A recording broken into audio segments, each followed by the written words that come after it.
Quais são as grandes questões que eram perguntadas nos mitos? A criação do mundo. A ciência moderna volta então a tentar entender como que o mundo surgiu.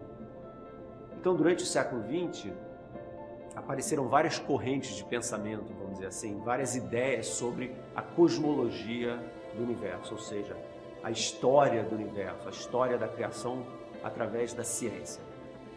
Mas a ciência tem um compromisso muito diferente com a verdade do que o mito, porque afinal de contas, a diferença entre o mito e a filosofia também, de uma certa forma, e a ciência, é que a ciência precisa de observações. A ciência tem um compromisso com medidas, com experimentos. Então não adianta você ficar elucubrando muito sobre como é o universo. Eventualmente você tem que testar a sua ideia e ver se está certa ou está errada. Mas o que ocorreu, que é interessante, é o seguinte, é que essas medidas sobre a estrutura do universo, as distâncias cósmicas, são muito complexas. Então, durante mais ou menos os primeiros 60 anos do século XX, a gente não tinha muita informação sobre o universo. E quando a gente não tem muita informação, a gente pode criar hipóteses. Então, a cosmologia da primeira metade do século XX criou histórias, usando matemática, usando a teoria da relatividade do Einstein, que é essencialmente a geometria do espaço. Então, essa ideia da geometria representando o espaço continua presente. E esses modelos, por incrível que pareça, tinham essencialmente ideias muito semelhantes aos mitos de criação das culturas pré-científicas. Por exemplo, alguns mitos de criação diziam que o mundo teve um momento inicial, ou seja, surgiu porque algum deus ou deuses fizeram esse universo. Tá? Outros mitos diziam que não, que o universo nunca foi criado, que ele simplesmente existiu para sempre, o universo eterno. Então você vê uma diferença entre os dois, né? Um que tem um começo feito a gente, né? Um princípio, um meio e um fim, e outros que não tem tempo. O tempo é uma coisa que é não importante, vamos dizer assim, ele é um tempo que passa só localmente na história das pessoas, mas não o cosmos inteiro como tendo uma história. Essa é a diferenciação entre as duas coisas. Então você vai ver, e tem um outro que também é interessante, que é um mito hindu, que fala da dança do deus Shiva, que o Deus cria e destrói o universo como se fosse uma coreografia de criação e destruição. Daí o nome do meu livro, A Dança do Universo, vem inspirado justamente dessa ideia, entendeu? Da criação e destruição do mundo do Deus Shiva. E não é que as cosmologias do século XX redescobrem ou criam o mesmo tipo de história matematicamente? Então, até a metade do século XX você tinha cosmologias que diziam que o universo era eterno, que é o chamado modelo do estado padrão, então ele nunca foi criado nem foi destruído, ele está lá. Você tinha o famoso modelo do Big Bang, que dizia que o universo teve um momento inicial e que vem se expandindo desde então.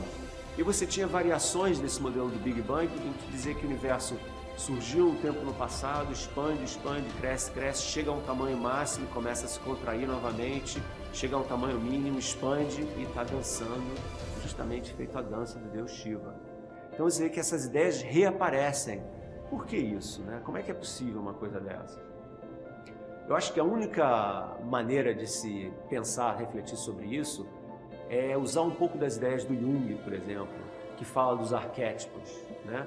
Que existem apenas alguns modelos, alguns modos de se pensar. Nós, mesmo que sejamos assim extremamente sofisticados, brilhantes e criativos, a gente só consegue pensar sobre certas coisas de formas limitadas.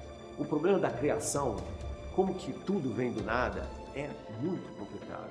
Tá? É um problema que realmente ninguém conseguiu resolver filosoficamente. É o chamado problema da primeira causa. Como é que pode existir alguma coisa sem uma primeira causa, sem um processo causador, né? Então os mitos falam dos deuses, da criação do mundo.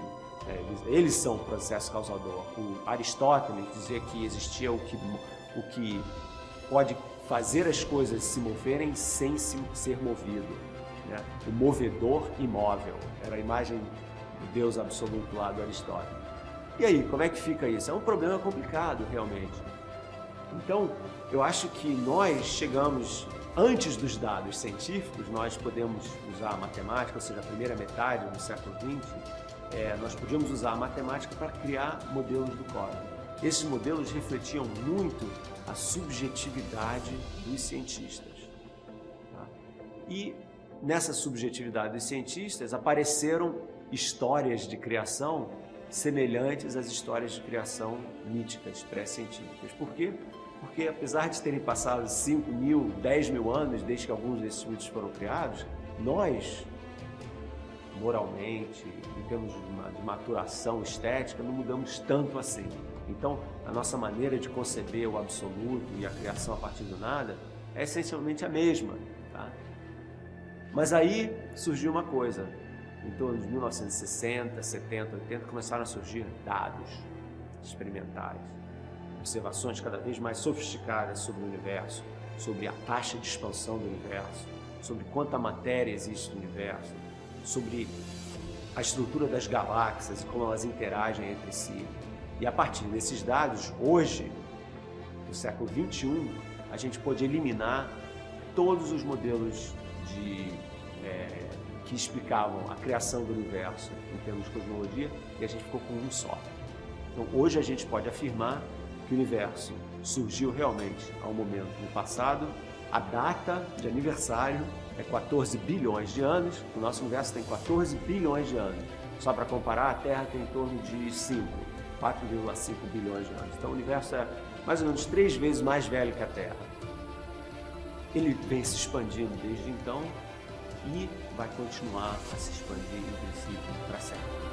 Então essa é a nossa história de criação a partir da metodologia da ciência moderna.